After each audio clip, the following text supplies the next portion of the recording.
Magandang araw mga kaibigan. Bigyan natin ng reaksyon, opinion itong post ng Bilyonaryo News Channel. Presidential son and Ilocos Norte Representative Sandro Marcos lauded, kinongratulate, Alex Ayala for her achievement and for providing national pride, but declined to entertain suggestions of asking the young Filipina for a coffee date. Date, di ba? Pag nag-date na, parang nanliligaw na yan. Ano ba yan? Ay, nako. Bagay ba? Ano sa tingin nyo? Bagay ba? Papayag ba kayo? Happy ba kayo na mag-date o ligawan ni Sandro Marcos si Alex Ayala? Ano ba naman yan? Ito, tignan natin ang nag-comment. 50,000 ang nag-react. 40,000 ang na tumatawa. 6,500 ang nag-like. 909 ang nag-love. 243 ang galit. So, halos 90% ang ayaw. Wag na. Wag, masisira ang buhay mo. Hindi pwede. Dapat ang ating national pride, wag haluan sa politika. Pati yung pagsusuot niya ng uniform, yung kulay, wag na. Nagsuot siya ng green sa Washington DC, nag-champion siya. Tuwan-tuwa ang mga DDS. Nagreklamo naman ang mga kakamping at mga loyalist, pati si Congresswoman Louise Tru, pinakialaman pa, bakit daw nagsusuot ng green? O ngayon, nasa Toronto, nagsuot naman ng pink o red ba yun? O, nananalo siya. So, pabayaan na natin si Alex Ayala sa kanyang isuot. Kahit anong isuot niya. It does not matter. What matters is yung laban niya, yung kanyang fighting spirit. Siya yung sinisimbolo niya yung fighting spirit ng bawat Pilipino. Kaya nga lahat tayo, kahit anong color natin sa politika, ay nagkakaisa. I don't know sino yung nagtanong na does he consider na coffee date? Wag na, masisira ang buhay. Let her be. Kung ako ang parents o kamag-anak ni Alex, I would advise na huwag sa politiko. Kahit sino dyan, dapat yung kasama niyang athlete para mas maganda.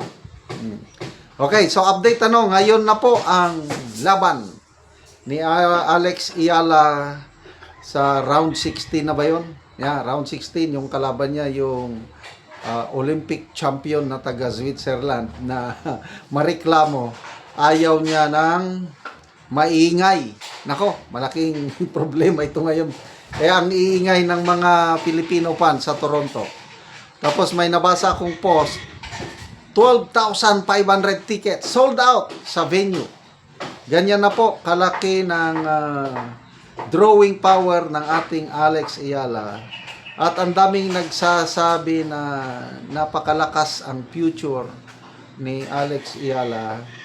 Meron yung lalaki na champion, world champion din, nakalimutan ko ang pangalan. Ang prediction niya, time will come, magiging number 1 si Alex Ayala dahil may mga factors niyang sinasabi. Yung aggressive daw niya, yung mga baseline attack o kung ano-ano, and I agree.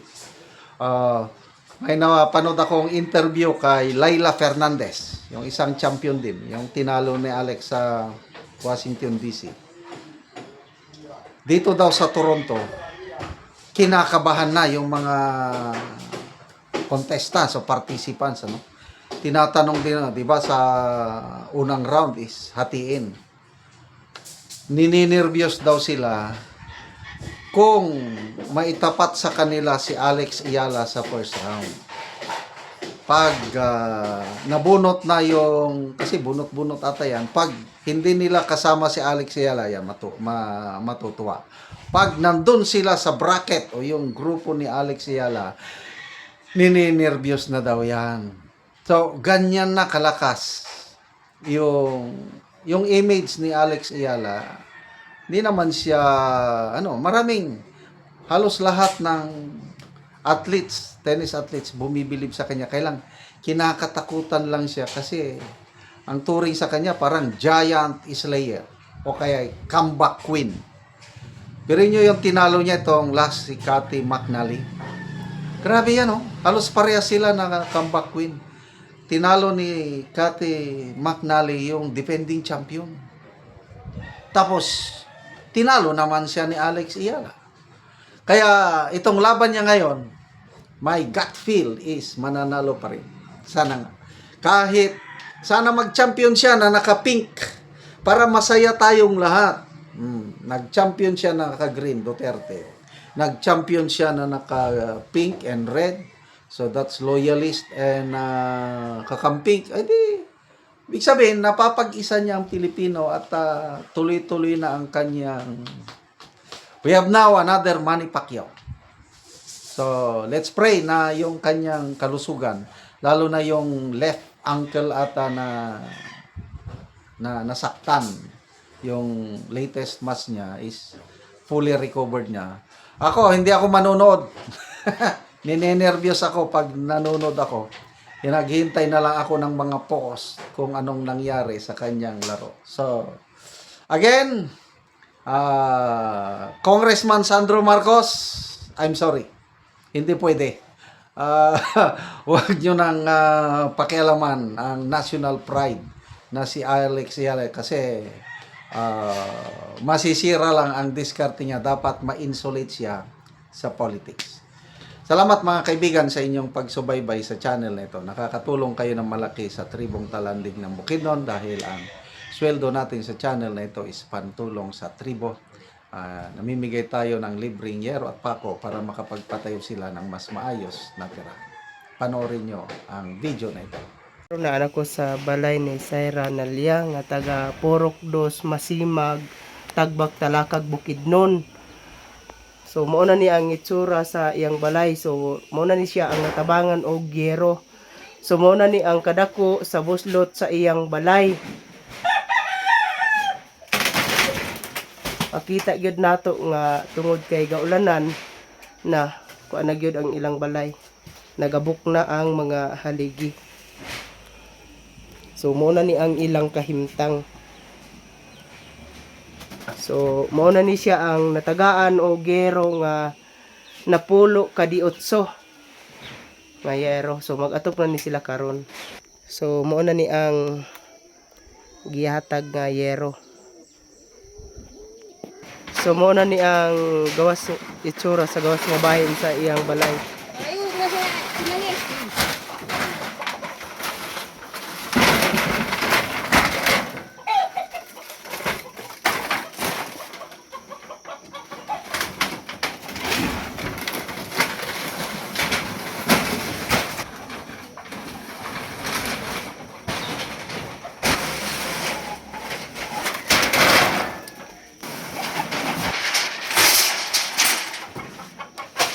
Pandayo na ko.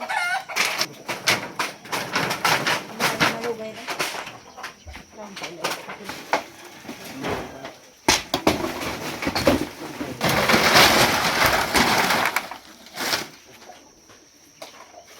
Nag-ampun nag-ampun. 20 ang tuig, 20. Ang pasisir kiba lang. Mana ang tiya at sir mo kumakain. Marino.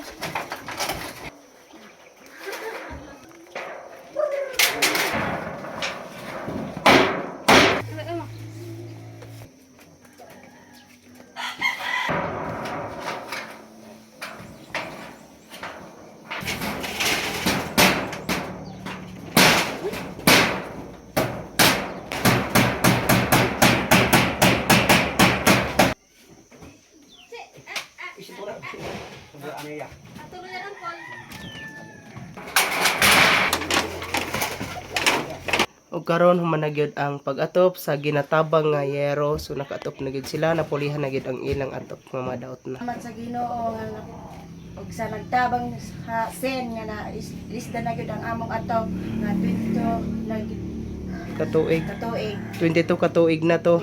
Oo. So pila ka buki mong anak? upat At so tanan na nag-eskwela. kanan na. So salamat kaayo. Salamat.